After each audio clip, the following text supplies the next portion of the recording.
border post there. Let's cross live to our reporter, Siphephile Kunene. My apologies to you. She's at the border there, just giving us some details as to what's happening there when it comes to the traffic volumes. Siphephile, a very good morning to you, and thank you so much for this update again. Tell us, what's it looking like there at the moment? Traffic is already picking up at the Lebombo Border Post, especially cars from Mozambique. But during this juncture, we'll be talking to the Department of Community Safety, Security and Liaison in the province. We'll be speaking to the spokesperson, Joseph Mabuza. They'll be telling us about the stats and what has been happening on the roads during the holidays.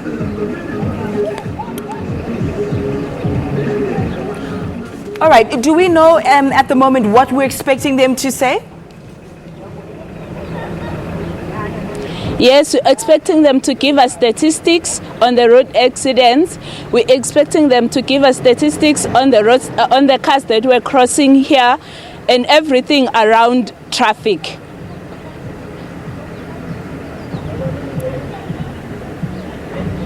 Well, I think we can hear from Maltha. You can speak to us, the gentleman next to you there. You can give us an update on what we can expect on the roads, and also with the past couple of days, what they've been looking like. Okay, Joe, what did your province do in terms of traffic? Well, we have worked very hard since the beginning of the festive season. We have deployed all our resources, traffic officers. Nobody went on leave except a person who was ill. So I must commend the traffic officers for being on the road all the times, working at night. However, we had challenges, especially with people who were driving vehicles under the influence of alcohol. In one night, we arrested 151 drivers for driving under the influence of alcohol, which is an indication that there is a problem. Excessive speeding, it's another problem that we've encountered as a province. We have arrested many people. One of them was doing 204 kilometers an hour on a 120 zone. So that is our major concern as a province. We are continuing with our operations because if I can tell you that we have issued over 28,000 fines to motorists for various violations, which is also an indication that there are drivers who do not obey the rules of the road. However, we must commend those who were cooperative, who worked with the traffic officers, who worked with the police, because we believe that without the behavior that they've shown to us, the picture was going to be more bleak. So we will continue working with them. As you can see now, the traffic is picking up, especially from the Mozambican side, going westbound towards Witbank, Johannesburg. We are monitoring the situation on the road. Okay, in terms of accidents that took place this time around compared to last year, how did you do as a province? We have recorded over 700 accidents in the province from the beginning of December up to date. So that is a huge number, and unfortunately there are more than 130 people who were killed in those crashes, and more than 1,300 people who were injured.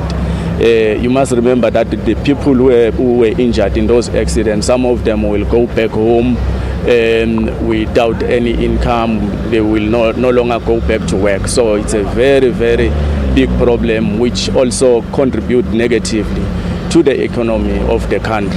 That is why today we are requesting people, because we know that holiday makers and those who were in Mozambique going to their families will be going back to their places of work.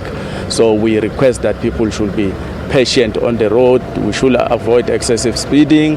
The use of alcohol is not permitted. This is not only a slogan that we keep on preaching every day, but it saves lives. So we are saying people should obey the rules of the road in general.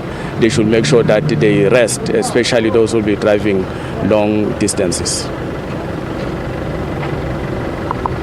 Okay, now let's talk about traffic volumes. During the festive season, how many cars were passing your N4, your N17, all your main routes in the province? How did it go there? Well, the volume was too high. However, we are still consolidating that information because we need to give one report to the National Department of Transport. But they were too high, especially the days before Christmas and before New Year. During the holidays, the traffic was very low. That's why as a province we concentrated on the secondary roads in your location, townships and villages, because that is where the problem was, especially drinking and driving. People will understand that whenever they've reached their places of destination, they begin to move from one point to the other. That was Joseph Mabuza from the Department of Community Safety, Security and Liaison. Back to you, Ayanda, in studio. Thank you so much, Siphephile Kunene, just bringing us a regular update from the Lebombo Border Post. We've also got one of our journalists stationed in KZN, the Marion Hill toll plaza there. That last toll plaza that you get on your way from Johannesburg going towards Durban, that's the last one that you're going to come across there. She'll be bringing us an update there as well. So we've tried to position our reporters throughout South Africa just to give us a glimpse of what we can expect traffic-wise. So we'll bring you those updates and more in just a moment. A quick